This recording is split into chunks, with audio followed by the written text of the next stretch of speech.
بسم الله الرحمن الرحيم. الحمد لله رب العالمين الرحمن الرحيم مالك يوم الدين. إياك نعبد وإياك نستعين. اهدنا الصراط المستقيم صراط الذين أنعمت عليهم غير المغضوب عليهم ولا الضالين.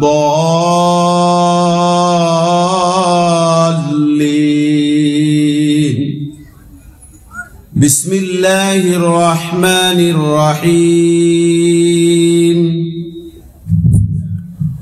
والشمس وضحاها والقمر إذا تلاها والنهار إذا جلاها والليل إذا يغشاها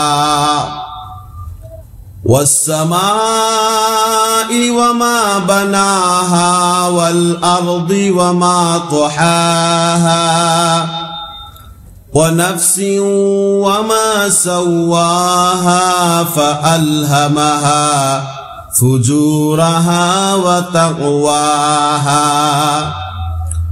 قد أفلح من زكاها وقد خاب من دساها.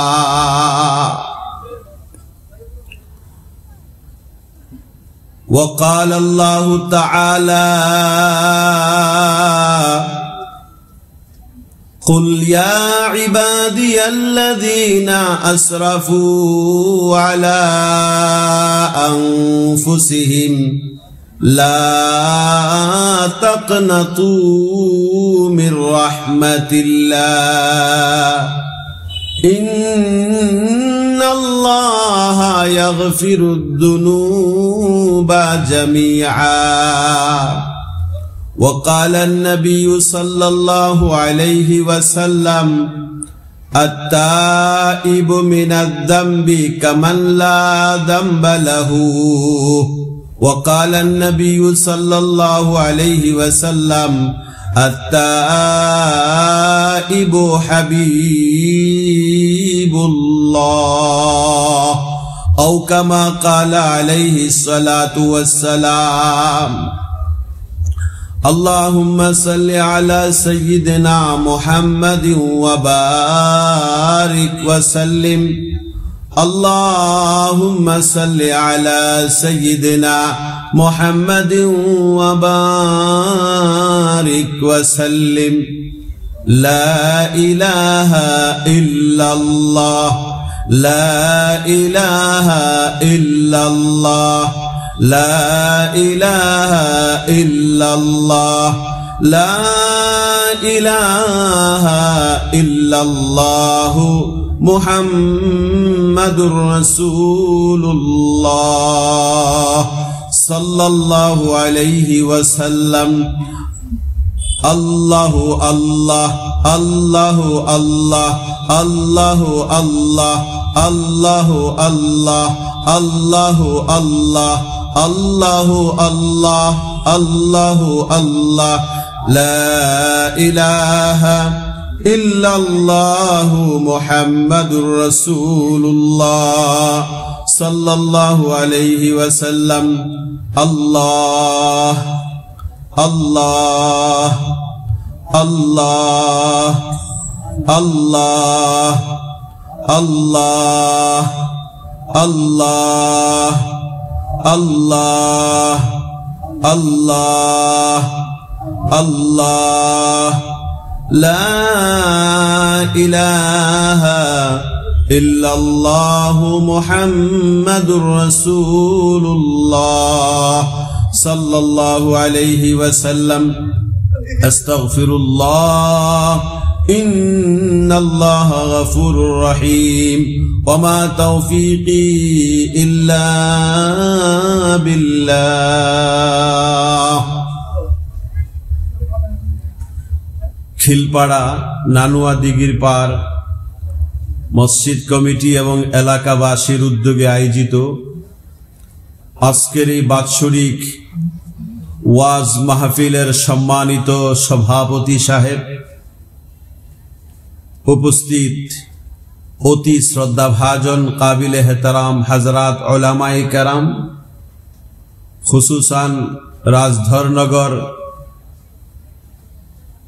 দারুল Uloom রাজধরনগর high মাদ্রাসার সম্মানিত প্রধান শিক্ষক হযরতুল আল্লাম মৌলানা ইকবাল হুসেন ভুইয়া সাহেব হাফিজাহুল্লাহ তাআলা ও দিগার মুকাররম মুআজ্জাজ উলামায়ে কেরাম, মুরব্বিয়ানে কেরাম, যুবক ভাইয়েরা, তরুণরা, বুদ্ধিজীবী বন্ধুরা, পর্দার আড়ালে মায়েরা, বোনেরা, আশেপাশে সকল অংশের, সকল ধর্মের, সকল বর্ণের ভাই ও বোনেরা, শুরুতে আপনাদের সকলকে আন্তরিকভাবে প্রাণ ঢালা শুভেচ্ছা ও অভিনন্দন জ্ঞাপন করছি এবং আমরা অসংখ্য অগণিত শুকরিয়া আদায় করছি, কৃতজ্ঞতা প্রকাশ করছি, সমস্ত প্রশংসা করছি ওই আল্লাহ তাআলার, যে আল্লাহ তাআলা আজ এই মুহূর্তে আমাকে, আপনাকে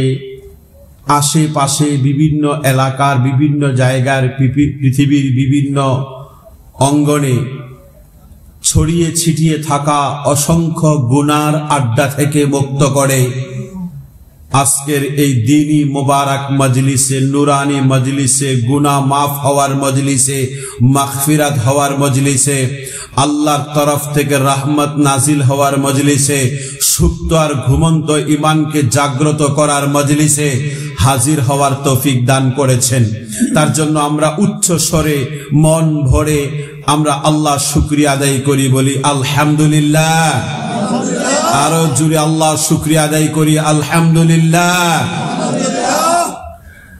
আমরা তার সাথে সাথে অসংখ্য অগণিত অজস্র দুরুদ ও সালাম পেশ করছি ওই নবীর উপরে, ওই রাসূলের উপরে, যেই নবীর মান, যেই নবীর শান, যেই নবীর মর্যাদা এই জমিনের থেকেও বেশি, আকাশের থেকেও বেশি, সূর্যের থেকেও বেশি, চন্দ্রের থেকেও বেশি, তারকা রাশি থেকেও বেশি, হিমালয়া পাহাড়ের উচ্চতা থেকেও আমার আপনার নবীর মর্যাদার উচ্চতা বেশি। হিমালয়া পাহাড়ের উপরে প্রথম আকাশ, দ্বিতীয়, তৃতীয়, চতুর্থ, পঞ্চম, ষষ্ঠ, সপ্তম, এই সপ্তম আকাশের উচ্চতা থেকেও আমার আপনার নবীর মর্যাদার উচ্চতা বেশি। সপ্তম আকাশের উপরে সিদরাতুল মুনতাহা, যে সিদরাতুল মুনতাহার বর্ডার সাইয়্যিদুল মালাইকা, সমস্ত ফেরেশতাদের সর্দার হযরতে জিবরাইল আলাইহিস সালাম পর্যন্ত এই সিদরাতুল মুনতাহার বর্ডার ক্রস করার অধিকার রাখে না, অতিক্রম করার ক্ষমতা রাখে না, যোগ্যতা রাখে না। এই সিদরাতুল মুনতাহার উচ্চতা থেকেও আমার আপনার নবীর মর্যাদার উচ্চতা বেশি। সিদরাতুল মুনতাহার উপরে সুবিশাল আরশ, এই আরশের উচ্চতা থেকেও আমার আপনার নবীর মর্যাদার উচ্চতা বেশি। এই আরশের উপরে সুবিশাল কুরসি, যে কুরসির উপরে আল্লাহ তাআলা তার নিজ হাইসিয়তে অবস্থান করেন, এই কুরসির উচ্চতা থেকেও আমার আপনার নবীর মর্যাদার উচ্চতা বেশি।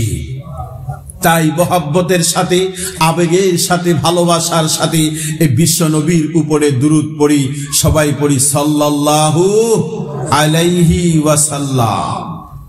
সম্মানিত হাজিরিন, এতক্ষণ পর্যন্ত হযরত উলামায়ে কেরাম গুরুত্বপূর্ণ নসিহা আপনাদের সামনে পেশ করেছেন।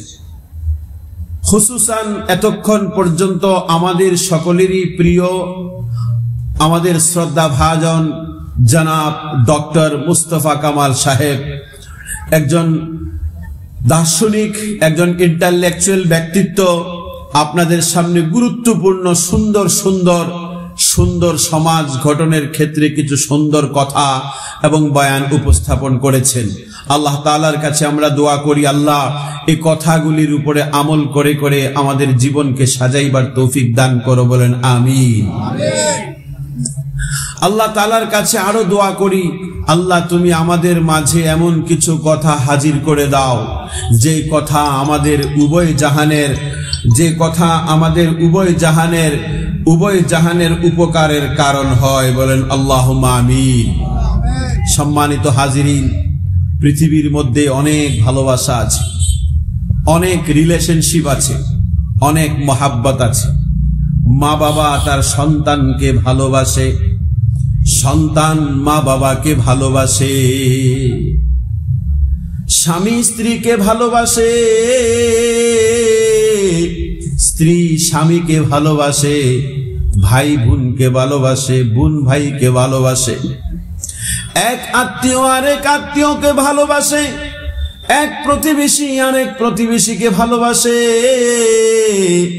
শিক্ষক ছাত্রদেরকে ভালোবাসে, ছাত্ররা শিক্ষকদেরকে ভালোবাসে, মালিক কর্মচারীদেরকে ভালোবাসে, কর্মচারী মালিকদেরকে ভালোবাসে। পৃথিবীর জমিনে যত ভালোবাসার সম্পর্ক আছে, এই সমস্ত ভালোবাসাগুলি গরজওয়ালা, স্বার্থওয়ালা। প্রত্যেকটা ভালোবাসার মধ্যে স্বার্থ আছে, উদ্দেশ্য আছে, মতলব আছে। স্বার্থ ছাড়া কোনো ভালোবাসা নাই, মতলব ছাড়া কোনো ভালোবাসা নাই, উদ্দেশ্য ছাড়া কোনো ভালোবাসা নাই। ঠিক না বেঠিক? কিন্তু দুইটা ভালোবাসা আছে বাবা, এমন দুইটা ভালোবাসা, এই দুইটা ভালোবাসার মধ্যে কোনো স্বার্থ নাই, এই দুইটা ভালোবাসার মধ্যে কোনো মতলব নাই, উদ্দেশ্য নাই। এই দুইটা ভালোবাসা হলো আল্লাহ এবং তার বান্দার সাথে যে ভালোবাসা, আর রাসূলের আর তার উম্মতের সাথে যে ভালোবাসা। সুবহানাল্লাহ বিহামদিহি। আল্লাহ তার বান্দাকে ভালোবাসে,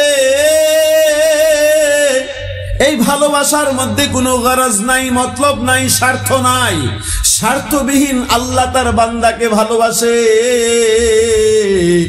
মতলব ছাড়া আল্লাহ তার বান্দাকে ভালোবাসে। এরকম ভাবে বিশ্ব নবী রাহমাতাল লিল আলামিন নবী, মুসাদ্দিকুল আম্বিয়া নবী, রাহমাতাল লিল আলামিন নবী, ইমামুল আম্বিয়া নবী তার উম্মতকে ভালোবাসে। এই ভালোবাসার মধ্যে কোনো গরজ নাই, স্বার্থ নাই, মতলব নাই। স্বার্থহীন ভালোবাসা দুইটা। কয়টা? আল্লাহ তার বান্দাকে ভালোবাসে, এটার মধ্যেও স্বার্থ নাই। রাসূল তার উম্মতকে ভালোবাসে, এটার মধ্যেও স্বার্থ নাই। সুবহানাল্লাহ বিহামদিহি। আপনি প্রশ্ন করতে পারেন, হুজুর আল্লাহ যে তার বান্দাকে ভালোবাসে এটার ভিতরে স্বার্থ আছে, রাসূল যে তার উম্মতকে ভালোবাসে এটার ভিতরে স্বার্থ আছে। কি স্বার্থ? আল্লাহ তার বান্দার কাছে চাওয়া হলো যে বান্দা যাতে আল্লাহকে মানে, আল্লাহকে রব বলে স্বীকার করে, আল্লাহকে ইলাহা বলে স্বীকার করে। এটা তো আল্লাহ তার বান্দার কাছ থেকে চায়। ঠিক না বেঠিক কথা বলেন? এটা তো আল্লাহর চাওয়া যে বান্দা যাতে আল্লাহকে আল্লাহ বলে মানে, বান্দা যাতে আল্লাহকে আল্লাহর রুবুবিয়তকে স্বীকার করে, বান্দা যাতে আল্লাহর উলুহিয়তকে স্বীকার করে, বান্দা যাকে আল্লাহকে ইলাহা বলে মানে, মাবুদ বলে মানে। এটা তো আল্লাহর উদ্দেশ্য, এটা তো আল্লাহর স্বার্থ, এটা তো আল্লাহর মতলব। ঠিক এরকম ভাবে বিশ্বনবী সাল্লাল্লাহু আলাইহি সাল্লাম যে উম্মতকে ভালোবাসে এটার ভিতরে স্বার্থ আছে।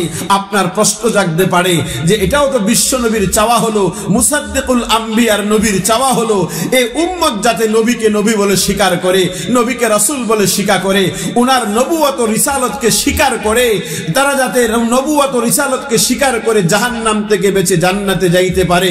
এটাও তো রাসূলের স্বার্থ, এটাও তো রাসূলের মতলব। এই প্রশ্ন আপনি করতে পারেন, কিন্তু এই প্রশ্নটা অর্থহীন হবে, এই প্রশ্নটা কাজে লাগবে না। কেননা আল্লাহ যে তার বান্দাকে ভালোবাসে এটা স্বার্থহীন ভালোবাসে, তার মধ্যে কোনো স্বার্থ নাই। কেননা আল্লাহর যদি এই স্বার্থ থাকে যে বান্দা আল্লাহকে রব বলে মানবে, ইলাহ বলে মানবে, আর মাবুদ বলে মানবে, তাহলে এটা অন্যভাবে চিন্তা করে দেখেন। সারা পৃথিবীর মানুষগুলা যদি একত্রিত হয়ে আল্লাহকে রব বলে স্বীকার করে, সারা পৃথিবীর মানুষগুলা যদি একত্রিত হয়ে আল্লাহকে ইলাহা বলে স্বীকার করে, সারা পৃথিবীর মানুষগুলা এক মঞ্চে এসে আল্লাহর রুবুবিয়তর উলুহিয়তকে যদি এক মতে স্বীকার করে, তাহলে আল্লাহর আল্লাহির ব্যাপারে, আল্লাহর উলুহিয়তের ব্যাপারে, আল্লাহর রুবুবিয়তের ব্যাপারে তার শান আর মর্যাদা চুল পরিমাণ কিঞ্চিত পরিমাণ বাড়বেও না, কমবেও না। আল্লাহ যেরকম আছে এরকমই থাকবে। ঠিক না বেটি কথা বলেন? ঠিক এরকম ভাবে আবার যদি সারা দুনিয়ার মানুষগুলা একমত হয়ে আল্লাহকে অস্বীকার করে, আল্লাহকে রব মানতে স্বীকার করে না, আল্লাহকে ইলাহ মানতে চায় না,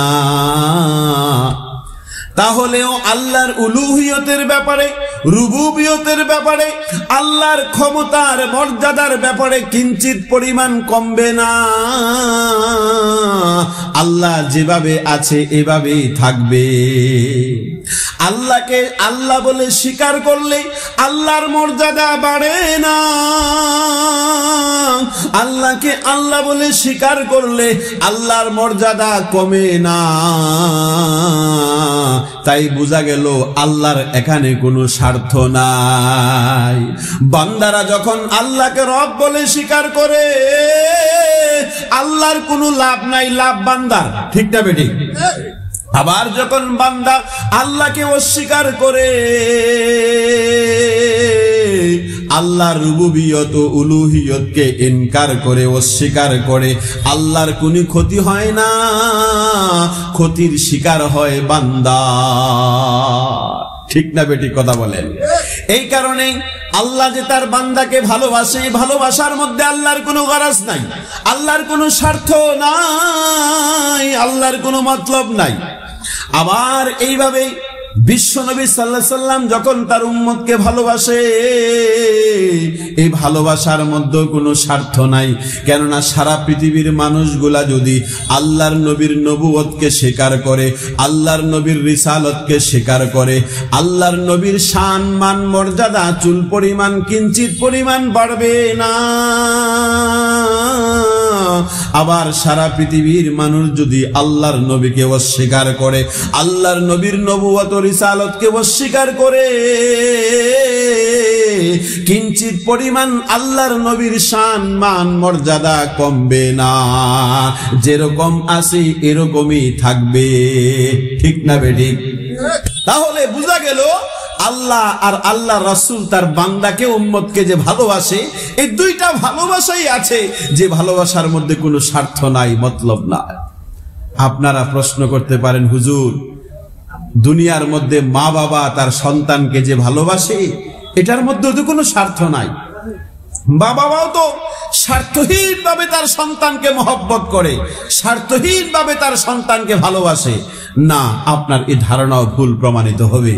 কেননা আপনি একটু পরীক্ষা করে দেখেন, অ্যানালাইসিস করে দেখেন, পৃথিবীর কোনো সন্তান যদি মা বাবার সাথে নাফরমানি করে, পৃথিবীর কোনো সন্তান যদি মা বাবার অবাধ্য হয়ে চলে, পৃথিবীর কোনো সন্তান যদি মা বাবার মনে আঘাত দেয়, পৃথিবীর কোনো সন্তান যদি মা বাবার কলিজায় কষ্ট দেয়, তাহলে এই আঘাত দেওয়ার পরে আর আঘাত দেওয়ার আগে মা বাবার দিলের অবস্থাটা সন্তানের ব্যাপারে একরকম থাকে না। ঠিক না বেঠিক? থাকে। কোন সন্তান যদি মা বাবাকে কষ্ট দেয়, মা বাবার নাফরমানি করে, এই মা বাবা সন্তানের প্রতি রাগ করে না খুশি হয়? কথা বলেন, জোরে বলেন, রাগ করে না খুশি হয়?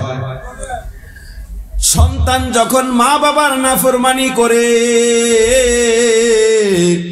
তখন মা বাবা সন্তানের প্রতি অসন্তুষ্ট হয়ে কখনো খানা বন্ধ করে দেয়, কখনো ত্যায্য পুত্র করে দেয়, কখনো বাড়ি থেকে বের করে দেয়। ঠিক না বেঠি? কিন্তু আল্লাহ তার বান্দাকে ভালোবাসে। মা বাবা সন্তানের মাঝখানের ভালোবাসা আর আল্লাহর ভালোবাসার মধ্যে পার্থক্য কি দেখেন? সন্তান একদিনের জন্য, একবারের জন্য বাবার কলিজায় আঘাত দিলে, মার মনে কষ্ট দিলে খানা বন্ধ করে দেয়, ঘর থেকে বের করে দেয়। কিন্তু বান্দা আপাদমস্তক পুরা জিন্দেগি আল্লাহর হুকুমের নাফরমানি করে আল্লাহ তার রিজিক বন্ধ করে না। ফজরের সময় আল্লাহর নাফরমানি করে আল্লাহ তার রিজিক বন্ধ করে না। জোহরের সময় আল্লাহর নাফরমানি করে আল্লাহ তার রিজিক বন্ধ করে না। আসরের বেলায় আল্লাহর নাফরমানি করে আল্লাহ তার রিজিক বন্ধ করে না। মাগরিবের বেলায় আল্লাহর নাফরমানি করে আল্লাহ তার রিজিক বন্ধ করে না। এশারের সময় আল্লাহর নাফরমানি করে আল্লাহ তার রিজিক বন্ধ করে না। বান্দা যখন হাত দিয়ে গুনাহ করবে, এই গুনার তাকাজা হলো হাতের মুভিং সিস্টেমকে বন্ধ করে দেওয়া। আল্লাহর পক্ষ থেকে হাত আর নাড়াইতে পারবে না, এই ক্ষমতাকে বন্ধ করে দেওয়া। কিন্তু আল্লাহ তার হাতের নড়াচড়া বন্ধ করে না। বান্দা যখন জবান দিয়ে গুনাহ করে, তখন আল্লাহর এই গুনার তাকাজা হলো জবানকে বন্ধ করে দেওয়া। এই জবান দিয়ে আর কথা বলতে পারবে না, কিন্তু আল্লাহ তার জবানের এই কথা বলার ক্ষমতা ক্ষুণ্ণ করে না। চক্ষু দিয়ে যখন বান্দা গুনাহ করে, তখন গুনার তাকাজা হলো চোখের দৃষ্টি শক্তি বন্ধ করে দেওয়া, কিন্তু আল্লাহ তা বন্ধ করেন না। কান দিয়ে যখন গুনাহ করে, গুনার তাকাজা হলো শ্রবণ শক্তিকে বন্ধ করে দেওয়া, আল্লাহ তা বন্ধ করে না। মস্তিষ্ক দিয়ে চিন্তাধারা যখন করে, যখন গুনাহ করে, এই গুনার তাকাজা হলো মস্তিষ্ককে ড্যামেজ করে দেওয়া, কিন্তু আল্লাহ তা করে না। আল্লাহ তার নিয়ামত গুলা তাকে দিতেই থাকেন। ঠিক না বেটি? তাহলে বোঝা গেল মা বাবা সন্তানকে যে ভালোবাসে, এই ভালোবাসা আল্লাহর ভালোবাসার সাথে তুলনা হয় না। কেননা আল্লাহ স্বার্থহীন ভাবে তার বান্দাকে ভালোবাসে। সুবহানাল্লাহ বিহামদিহি।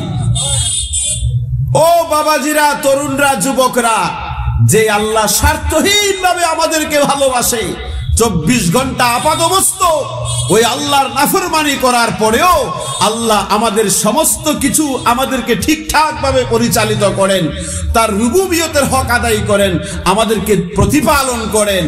এই আল্লাহর কথা কি মনে পড়ে না? আরে কথা বলেনি, আল্লাহর কথা কি মনে পড়ে না? এই কারণে চিৎকার করে ওই আল্লাহর নাম উচ্চারণ করে জোরে জোরে তাকবীর দেন। নারায়ে তাকবীর, আরো জোরে নারায়ে তাকবীর। জোরে আল্লাহর নাম লইলে গুনাহ হবে না সওয়াব হবে? ঈমান বাড়বে না কমবে? এই কারণে চিৎকার করে আল্লাহর নাম উচ্চারণ করে বলেন নারায়ে তাকবীর। যত জোরে আল্লাহর নামে জিকির করবেন, আপনার দিলের মধ্যে ঝটকা লাগবে, আপনার দিল থেকে গুনাহ কাটবে, গুনাহ ঝরবে। নারায়ে তাকবীর। এ আল্লাহ তাআলা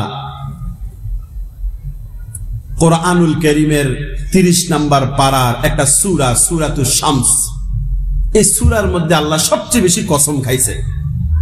কোরআনুল কারীমে আল্লাহ তার বান্দাকে কোনো কথা বলার জন্য কসম খাওয়ার প্রয়োজন নাই, কিন্তু আল্লাহ পাক কখনো কখনো কোনো কথার গুরুত্ব বোঝানোর জন্য কসম খেয়ে ওই কথা বলেছেন।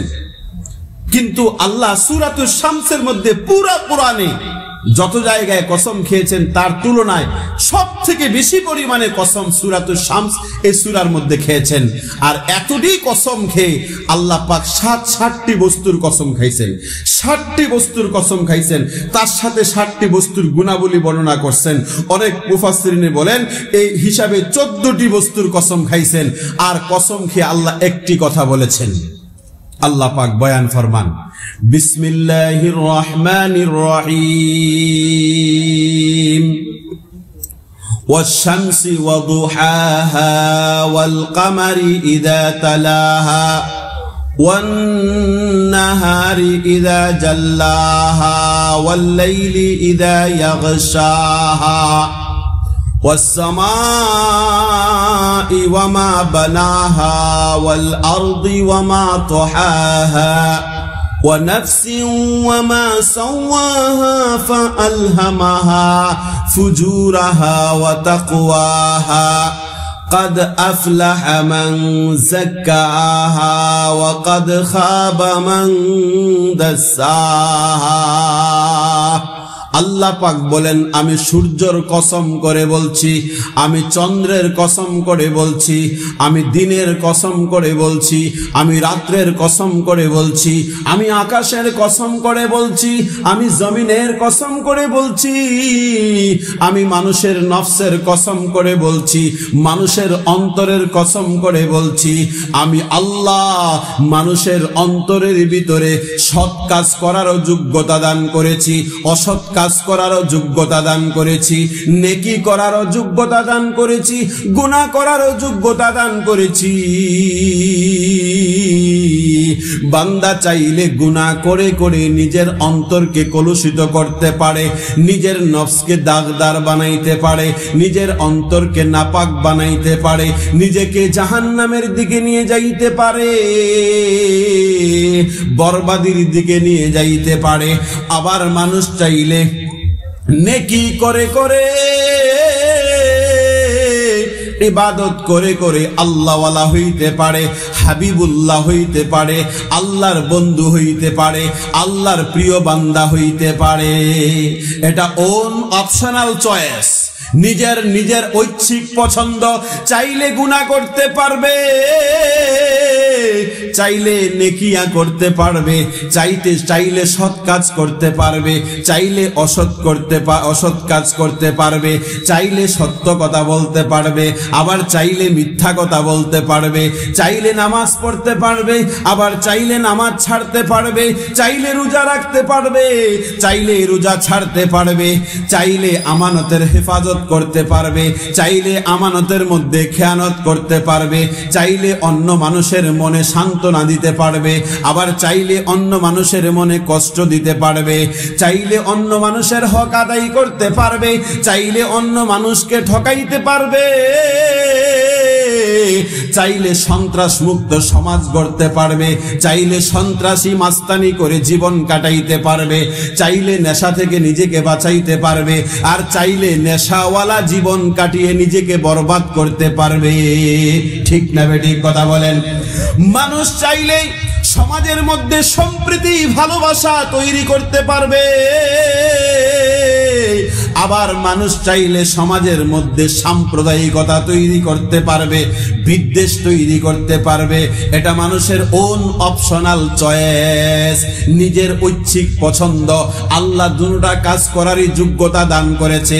সৎ করতে চাও সৎ করতে পারবা, অসৎ কাজ করতে চাও অসৎ করতে পারবা, নেকি করতে চাও নেকি করতে পারবা, গুনাহ করতে চাও গুনাহ করতে পারবা।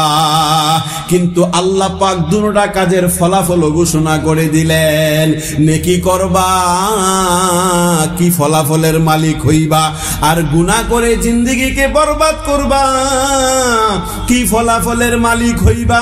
দুটোটা কাজের ফলাফল আল্লাহ পাক ঘোষণা করে দিলেন। এতটি কসম খাইলেন, কথা বললেন একটি, যে সৎ আর অসৎ দুইটা কাজ করার যোগ্যতা আমি মানুষের নফসের মধ্যে দিয়েছি। এবার দুটোটা কাজের ফলাফল ঘোষণা করেন। قد أفلح من زكاها وقد خاب من دساها। যে সফল জীবন পাইবে কারা, কামিয়াব জিন্দেগি পাইবে কারা, সাকসেসফুল লাইফ পাইবে কারা, নিজের অন্তরকে গুনাহ থেকে বাঁচাইতে পারবে যারা, গোপনে গোপনে গুনাহ থেকে নিজেকে বাঁচাইতে পারবে যারা, প্রকাশ্যে নিজের গুনাহ থেকে নিজেকে বাঁচাইতে পারবে যারা, গুনার কলুষণ থেকে নিজের নফসকে হেফাজত করতে পারবে যারা, গুনাহ থেকে নিজের অন্তরকে পিউরিফাই করতে পারবে যারা, গুনার দাগ থেকে নিজের নফসকে দাগ মুক্ত করতে পারবে যারা, গুনার নাপাকি থেকে নিজের অন্তরকে হেফাজত করতে পারবে যারা, নেকিয়া রাস্তা অবলম্বন করবে যারা, সফল জীবন পাইবে তারা। قد أفلح من زكاها وقد خاب من دساها। ধ্বংস হয়ে যাবে তারা, বরবাদ হয়ে যাবে তারা, নাকামিয়াব হবে তারা গুনাহ করতে করতে নিজের অন্তরকে কলুষিত করবে যারা, গুনাহ করতে করতে নিজের অন্তরকে দাগদার বানাইবে যারা, গুনাহ করতে করতে নিজের অন্তরকে নাপাক বানাইবে যারা, ধ্বংস হয়ে যাবে তারা, বরবাদ হয়ে যাবে তারা, গুমরাহ হয়ে যাবে তারা। আল্লাহু আকবার। আমরা সফল জীবন চাই না ধ্বংসের জীবন চাই? সবাই বলেন, কথা বলেন, সফল জীবন চাই না ধ্বংসের জীবন চাই? শান্তির জীবন চাই না অশান্তির জীবন চাই? সফল জীবন চাই। তাহলে প্রশ্ন হলো, সফল জীবন কাকে বলে? সফল জীবনের ডেফিনেশন কি? সফল জীবনের সংজ্ঞা কি? আপনি বলতে পারেন কিছু টাকা পয়সার মালিক হয়ে গেলে সফল জীবন বলা হয়, না এটা সফল জীবন না। আপনি বলতে পারেন চাকরি পেয়ে গেলে সফল জীবন হয়, না এটা সফল জীবন না। আপনি বলতে পারেন নির্বাচনে জিতে গেলেই সফল জীবন হয়ে যায়, না এটা সফল জীবন না। আপনি বলতে পারেন চালাকি করে যদি কাউকে ঠকাইতে পারেন আপনি সফল জীবনের মালিক হয়ে গেলেন, না বাবা না এটা সফল জীবন না। মুফাসসিরিনে কেরাম তাফসীরের মধ্যে লিখেছেন সফল জীবন বলা হয় ওই জীবনকে যেই জীবনে দুইটা বৈশিষ্ট্য পাওয়া যাবে। এক নাম্বার বৈশিষ্ট্য হলো সেখানে মনের সব আশা পূরণ হয়ে যাবে। দুই নাম্বার বৈশিষ্ট্য হলো মনের আশা পূরণ হওয়ার পরে এগুলার কোনোদিন শেষ হয় না। এই দুইটা বৈশিষ্ট্য পাওয়া গেলেই তাকে সফল জীবন বলা হয়। মনের যেখানে সব আশা পূরণ হয়ে যাবে। মানুষের সবচেয়ে বড় আশা হলো মানুষ মরতে চায় না, ঠিক না বেঠিক? কেউ আছে মরতে চায়? কথা বলেন, কথা বলেন। কেউ আছে মরতে চায়? মানুষের সবচেয়ে বড় আশা হলো মানুষ মরতে চায় না। মানুষের দুই নাম্বার সবচেয়ে বড় আশা হলো মানুষ বুড়া হইতে চায় না। মানুষের আরেকটা বড় আশা হলো মানুষ অসুস্থ হইতে চায় না। আপনি প্রাইম মিনিস্টার হয়ে যান, এই তিনও আশার মধ্যে কোনো আশা পূরণ হবে না। আপনি রাষ্ট্রপতি হয়ে যান, এই তিনও আশার মধ্যে কোনো আশা পূরণ হবে না। আপনি বৈজ্ঞানিক দার্শনিক হয়ে যান, এই তিনও আশার মধ্যে কোনো আশা পূরণ হবে না। তাহলে বোঝা গেল প্রাইম মিনিস্টার হলেও সফল জীবন পাওয়া যায় না, রাষ্ট্রপতি হয়ে গেল সফল জীবন পাওয়া যায় না, বৈজ্ঞানিক হয়ে গেল সফল জীবন পাওয়া যায় না। অথচ আল্লাহ পাক ঈমানওয়ালাদেরকে সফল জীবনের ওয়াদা করেছে যে সফল জীবন পাইবে কারা? পাপাচারের জীবন থেকে নিজেকে হেফাজত করতে পারবে যারা। কেমন সফল জীবন দান করবেন?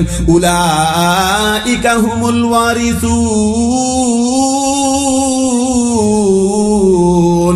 আল্লাযীনা ইয়ারিসুনাল ফিরদাউসা হুম ফিহা খালিদুন। আল্লাহ পাক যারা নিজের অন্তরকে পাপাচারের জীবন থেকে রক্ষা করতে পারবে যারা, নিজের নফসকে গুনাহ থেকে রক্ষা করতে পারবে যারা, সফল জীবনের মালিক হইবে তারা। কিসের মালিক? জান্নাতুল ফেরদাউসের মালিক হইবে তারা। সুবহানাল্লাহি বিহামদিহি। এখানে আল্লাহ পাক প্রত্যেকটা মানুষকে মুস্কার জাফরানের বৃষ্টির পানি দিয়া গোসল করাইবে। প্রত্যেকটা বুড়া মানুষকে ইয়াং আর যুবক বানাইবেন, কালো মানুষগুলাকে সুন্দর বানাইবেন, যুবক আর তরুণ বানিয়ে সুন্দর বানিয়ে জান্নাতুল ফেরদাউসে প্রবেশ করাইবেন। এখানে তার মনের সব আশা পূরণ হবে, এখানে কোনোদিন সে মরবে না, কোনোদিন বুড়া হইবে না, কোনোদিন অসুস্থ হইবে না। তার এই আশা পূরণ হওয়ার পরে কতদিন থাকবে? হুম ফিহা খালিদুন, এখানে সে চিরজীবন থাকবে, কোনোদিন আর শেষ হবে না। সুবহানাল্লাহি বিহামদিহি। এই কারণে সফল জীবন পাইবে কারা? নিজের অন্তরকে গুনার কলুষণ থেকে হেফাজত করতে পারবে যারা। বরবাদ হবে কারা? ধ্বংসস্তূপে পরিণত হবে কারা? গুনাহ করতে করতে নিজের অন্তরকে দাগদার বানাইবে যারা, গুনাহ করতে করতে নিজের অন্তরকে কালো বানাইবে যারা, গুনাহ করতে করতে নিজের অন্তরকে নাপাক বানাইবে যারা। গুনাহ করতে করতে যখন অন্তর দাগদার হয়ে যায়, গুনাহ করতে করতে যখন অন্তর কালো হয়ে যায়, গুনাহ করতে করতে যখন নফস নাপাক হয়ে যায়, তখন আর ভালো কথা ভালো লাগে না, জান্নাতের কথা ভালো লাগে না, ইবাদতের কথা ভালো লাগে না, নামাজের কথা ভালো লাগে না, রোজার কথা ভালো লাগে না, আখিরাতের কথা ভালো লাগে না, পর্দার কথা ভালো লাগে না, সাহাবা ও নবীওয়ালা কথা ভালো লাগে না। কেননা কথা ভালো লাগা আর না লাগা জায়গাটা হলো মানুষের নফস। এই নফস তো গুনার বাসা বেঁধেছে, এখানে কোনো ভালো কথার আসর পড়ে না। ঠিক না বেঠি? কথা বলেন, জোরে বলেন, জোরে বলেন, ঠিক না বেঠি? কেউ যদি ভালো কথার দাওয়াত দেয় তাকে ঠাট্টা বিদ্রুপ করেন, কেউ যদি পর্দার কথা বলে তাকে ঠাট্টা বিদ্রুপ করে। আরে সে মুসল্লি হইয়া গেছে, আছে না নাই? কথা বলেন, আছে না নাই? নামাজের কথা কইলে কয় তুই কবে থেকে মুসল্লি হইছ, রোজার কথা বললে তাকে ঠাট্টা করে, পর্দার কথা মেয়েদেরকে বললে ঠাট্টা করে। আর এখনে তো যৌবন যুবন তরুণ, এখনো তো আনন্দ করার সময়, এখন মৌলবীদের কথা চলবে না। এই কথা বলার পরে ঈমান আছে না নাই? কথা বলেন, ঈমান আছে না নাই? ও ঈমানওয়ালা মুসলমান বাবাজিরা, তরুণরা, যুবকরা, কান খুলে শুনে রাখো। যখন আমানতু বিল্লাহি ওয়া মালাইকাতিহি ওয়া কুতুবিহি ওয়া রুসুলিহি ওয়াল ইয়াউমিল আখিরি ওয়াল কদরি খাইরিহি ওয়া শাররিহি মিনাল্লাহি তাআলা ওয়াল বা'সি বা'দাল মাউত, এই এগ্রিমেন্টের সাথে তুমি ঈমানওয়ালা হইলা, এই এগ্রিমেন্টের সাথে তুমি মুসলমান হইলা। মত পর্যন্ত মাঝখানে কোনো অবসর সময় আছে। কথা বুঝেন নাই? কথা বুঝেন নাই? এই এগ্রিমেন্টের সাথে যে আল্লাহর সাথে ওয়াদা করে ঈমানওয়ালা মুসলমান হইলাম, আল্লাহকে মানবো, রাসূলকে মানবো, আখিরাতকে মানবো, তাকদীরকে মানবো, আল্লাহর হুকুম পালন করব, রাসূলের সুন্নতকে পালন করব। এই এগ্রিমেন্টের সাথে যে ঈমানওয়ালা মুসলমান হইলাম, এটা কি আপাতমস্তক 24 ঘন্টা মত পর্যন্ত, নাকি পার্ট টাইম, মাঝে মধ্যে মনে হইলে? সব সময়ের জন্য না মাঝে মধ্যে? এই কথা বলেন, সব সময়ের জন্য না মাঝে মধ্যে? কথা বলেন, কথা বলেন। ছেলের বিয়ে ঠিক হলে মুসলমান থাকতে হবে কি হবে না? ওই কথা বলেন। ছেলের বিয়ে ঠিক হলে মুসলমান থাকতে হবে কি হবে না? মেয়ের বিয়ে ঠিক হলে মুসলমান থাকতে হবে কি হবে না? ছেলের বিয়ে আর মেয়ের বিয়ের ব্যাপারে আল্লাহর বিধান আছে না নাই? জুড়ে বলেন, আছে না নাই? ছেলের বিয়ে মেয়ের বিয়ে কিভাবে সমাধান করব? বিশ্ব নবী মুসাদ্দিকুল আম্বিয়া নবী প্র্যাকটিক্যালি আমাদেরকে দেখাইছেন না দেখান নাই? জানছে না মনে তারা? না, তারা জানছে, সাহাবারা জানছে এগুলা কেমনি বিয়া পড়ার লাগে, কেমনি কিতা করন লাগে, কেমনে কিতানি কয় কুলার ভিতরে দান দুবা দন লাগে, এটি সাহাবারা জানছে। জানছে এটি, তারা করতে জানবো এটি? কথা বুঝেন নাই? রাগ হইব অনেক, নমুনা বোঝা যাইতেছে প্রচন্ড রাগ হইব, কারণ ওয়াজ মাথার উপরে বললে মানুষের রাগ হয়, বুঝছেননি? এই মানুষের রাগ হয় কোন সময়? ওয়াজ মাথার উপরে বললে। আর মাথার উপর দিয়ে যদি যায়, কিছু বুঝে আয়োগ বা না আয়োগ, ওয়াজ হইছে একটা ওয়াজের মতো। আর মাথার উপরে বললে বড় বেজার হয়।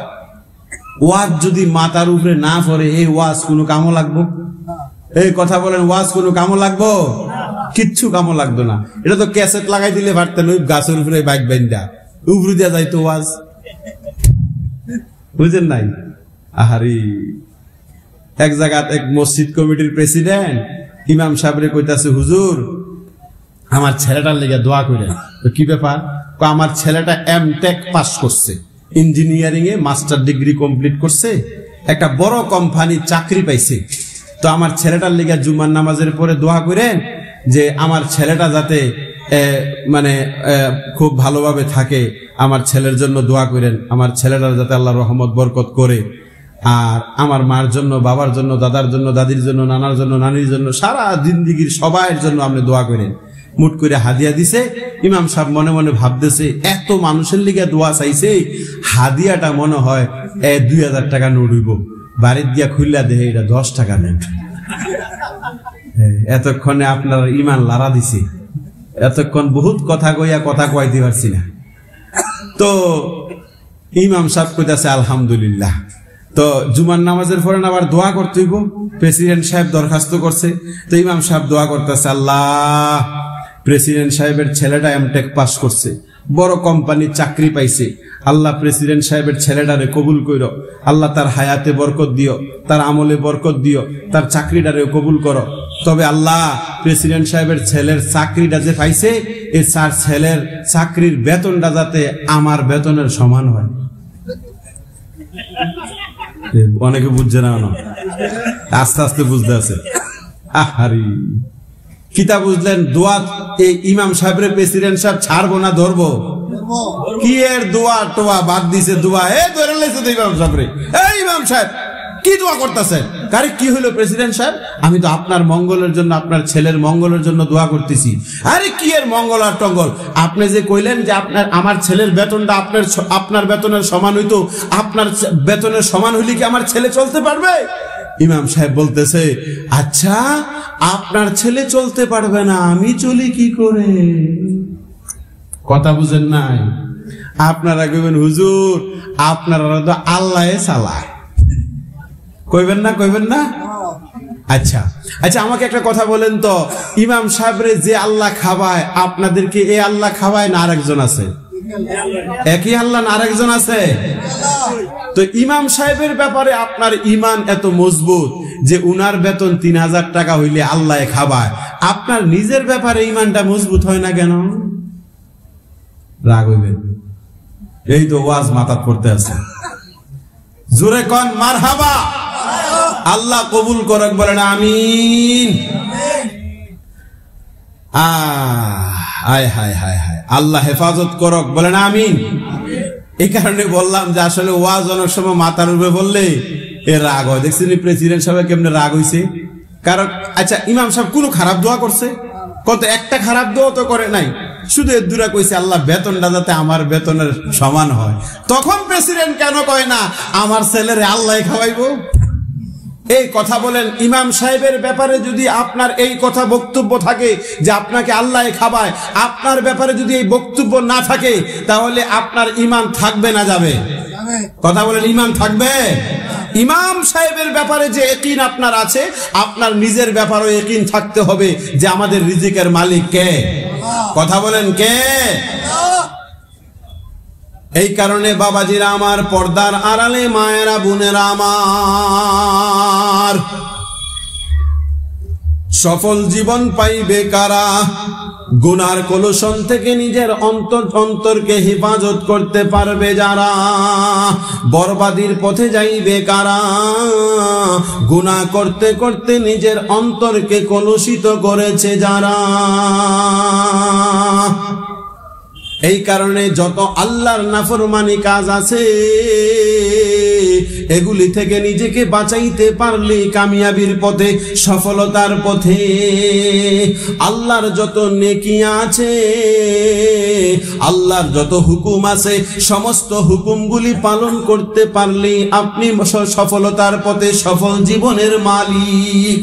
আপনি আমাদের সমাজের মুসলমানদের একটা বড় ভুল, মুসলমানরা বলা বলি করে, হুজুর একটু দুনিয়াটা গুছায় গাছায় লই, তারপরে নামাজ পড়া শুরু করুম, ইবাদত করা শুরু করুম। আছে না নাই? হুজুর একটু সময় দেন, ঠিক মতো ধরাম, সব ছেড়ে দিয়া একবারে মসজিদে গিয়ে ঢুকে দামুগা, নামাজ টামাজ পড়াম, ইবাদত করাম। হুজুর একটু সময় দেন, দুনিয়াটা একটু গুছাইয়া লই। নাউজুবিল্লাহ কন। ও ইমানওয়ালা তরুণরা, যুবকরা, বাবাজিরা, ইমানওয়ালা মুসলমানদের দুনিয়া আলাদা, আখিরাত আলাদা, এরকম না। এটা ভুল ধারণা, ভ্রান্ত ধারণা। আপনি চাকরি করবেন, এখানেই ইবাদত আছে। আপনি ব্যবসা করবেন, এখানেই ইবাদত আছে। আপনি কৃষি করবেন, এখানে ইবাদত আছে। আপনি রাজনীতি করবেন, এখানে ইবাদত আছে। আপনি বাজার খরচ করবেন, এখানে ইবাদত আছে। আপনি সবজি কিনবেন, এখানে ইবাদত আছে। আপনি বিবির জন্য শাড়ি কাপড় কিনবেন, এখানে ইবাদত আছে। ঈমানওয়ালা মুসলমানের দুনিয়া আলাদা, আখিরাত আলাদা। দুনিয়া আলাদা, ধর্ম আলাদা, এরকম না। যে যেখানে আছে, যেই কাজে আছে, এই কাজের ভিতরে ধর্ম আছে। সুবহানাল্লাহ বিহামদিহি। তার মানে আপনার ব্যবসাও ইবাদত হবে, চাকরিও ইবাদত হবে, কৃষিও ইবাদত হবে। কিভাবে হবে? আপনার ব্যবসাটা যদি আল্লাহর হুকুম মোতাবিক হয়, আপনার ব্যবসাটা যদি বিশ্ব নবীর সুন্নত মোতাবিক হয়, আল্লাহ যেভাবে হুকুম করেছে এভাবেই আপনি ব্যবসা করবেন।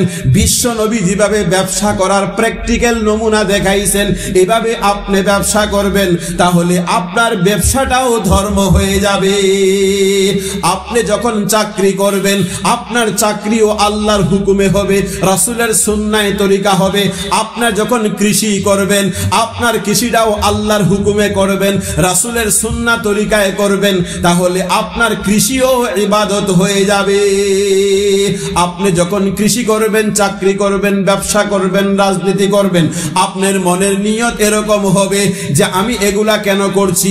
আমি পয়সা রোজগার করার জন্য করছি। পয়সা রোজগার কেন করব? আমি আমার মা বাবার হক আদায় করব, বিবি বাচ্চার হক আদায় করব, প্রতিবেশীর হক আদায় করব, আত্মীয় স্বজনের হক আদায় করব। তাদের হক কেন আদায় করব? তাদের হকের জিম্মেদারি আল্লাহ আমার উপরে দিয়েছেন। কেননা আপনার বিবির হক আল্লাহ কার উপরে দিয়েছে? কথা বলেন, কার উপরে?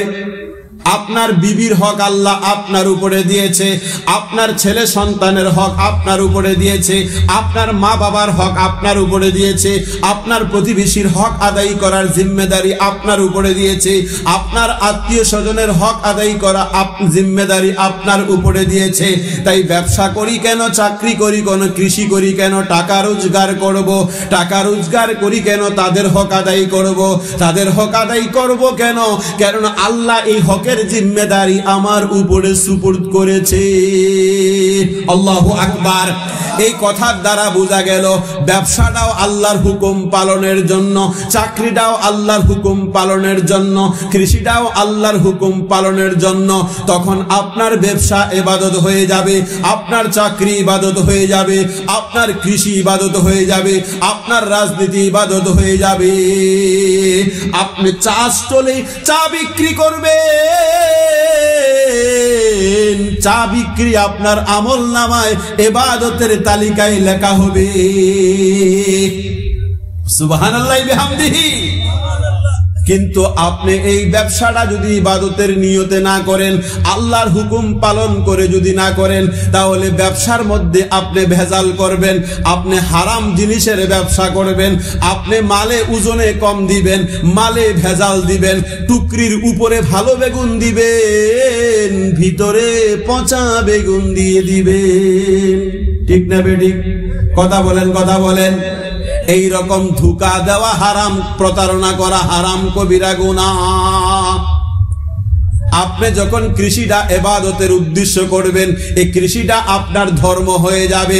কৃষি যদি আল্লাহর হুকুম পালনের আশায় না করেন, ইবাদতের আশায় না করেন, কৃষির ময়দানে যখন যাবেন, জমিনে যখন হাল চাষ করবেন, আরেকজনের লাইন লইয়া ঠেলাঠেলি করবেন।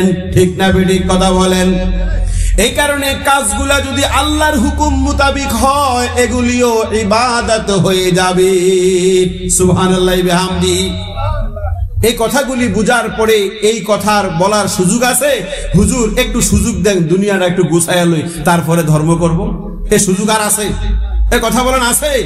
আপনি যেটাই করেন এটার ভিতরে ধর্ম করেন, যেটাই করেন এটার ভিতরে ইবাদত করেন, এটা আল্লাহর হুকুম আল্লাহর হুকুম দ্বারা এটাকে অলংকৃত করেন, রাসূলের সুন্নাত দ্বারা এটাকে অলংকৃত করেন, আর আল্লাহর হক আর হুকুমের জিম্মেদারি আদায় করার নিয়তে করেন।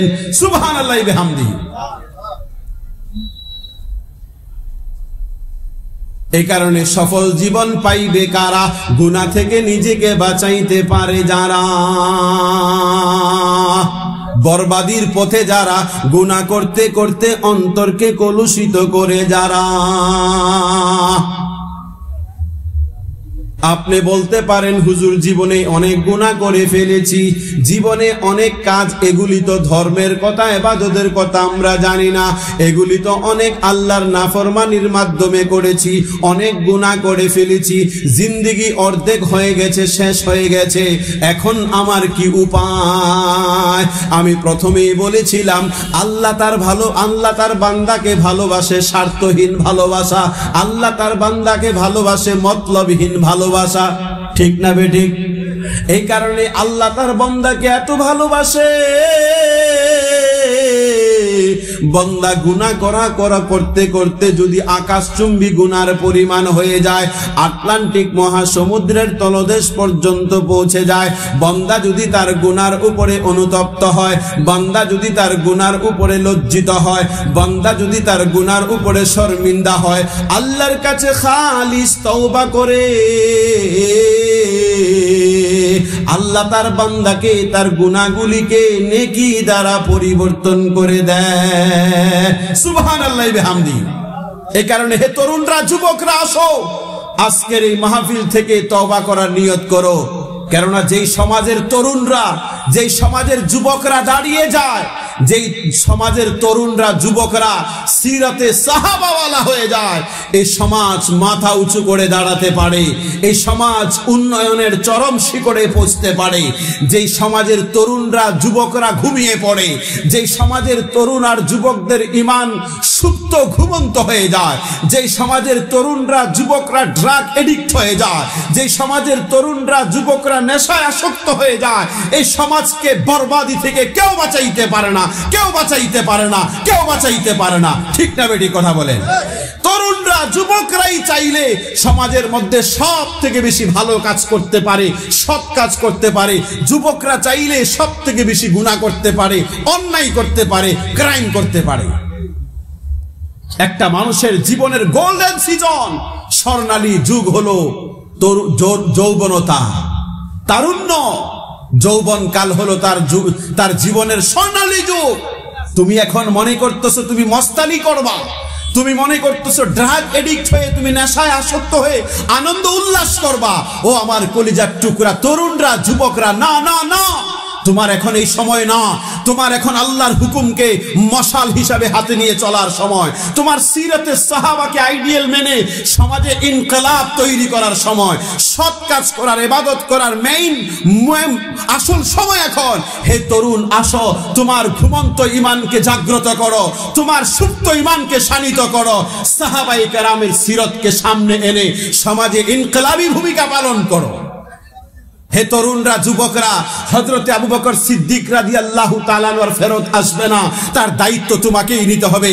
হযরতে উমর রাদিয়াল্লাহু তাআলা আনহু ফেরত আসবে না, তার দায়িত্ব তোমাকেই নিতে হবে।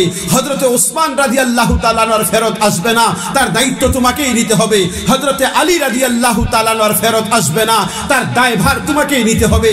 হযরতে সাহাবায়ে কেরাম কেউ আর ফেরত আসবে না, তার দায়িত্ব তোমাকেই নিতে হবে। তাবেঈনরা কেউ আসবে না, তার দায়িত্ব তোমাকেই নিতে হবে। হবে, তবে তাবিনরা কেউ আসবে না, তার দায়িত্ব তোমাকেই নিতে হবে। ও তরুণরা, যুবকরা, ও আমার কলিজার টুকরা যুবকরা, আসো।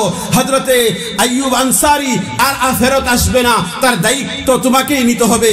সালাউদ্দিন আইয়ুবী আর ফেরত আসবে না, তার দায়িত্ব তোমাকেই নিতে হবে। মাহমুদ গজনভী আর ফেরত আসবে না, তার দায়িত্ব তোমাকেই নিতে হবে। শেখুল হিন্দ মাহমুদুল হাসান দেওবন্দি আর ফেরত আসবে না, তার দায়িত্ব তোমাকেই নিতে হবে। শেখুল ইসলাম মাদানী রাহমাতুল্লাহ আলাইহি ফেরত আসবে না, তার দায়িত্ব তোমাকেই নিতে হবে। সিরাতে সাহাবাকে মশাল বানিয়ে সমাজে এক ইনকিলাবী মুড তৈরি করতে হবে। রাজি আছো যুবকরা ইনশাআল্লাহ? আরে হাত তুলে বলো তরুণরা, রাজি আছো ইনশাআল্লাহ? আল্লাহ কবুল করুক, বলেন আমিন। যুবকরা যখন তার গুনাহ থেকে তওবা করে, গুনার উপরে অনুতপ্ত হয়, লজ্জিত হয়, আল্লাহ এরকম মানুষ আল্লাহর প্রিয় হয়ে যায়, আল্লাহর বন্ধু হয়ে যায়, আল্লাহর ওলি হয়ে যায়, আল্লাহর খাস বান্দা হয়ে যায়। আল্লাহ তার বান্দাকে কত ভালোবাসে। এই কারণে বিশ্ব নবীকে খেতাব করে পৃথিবীর মানুষকে জানায়া দেন, বিসমিল্লাহির রহমানির রহিম, কুল ইয়া ইবাদিয়াল্লাযীনা আসরাফু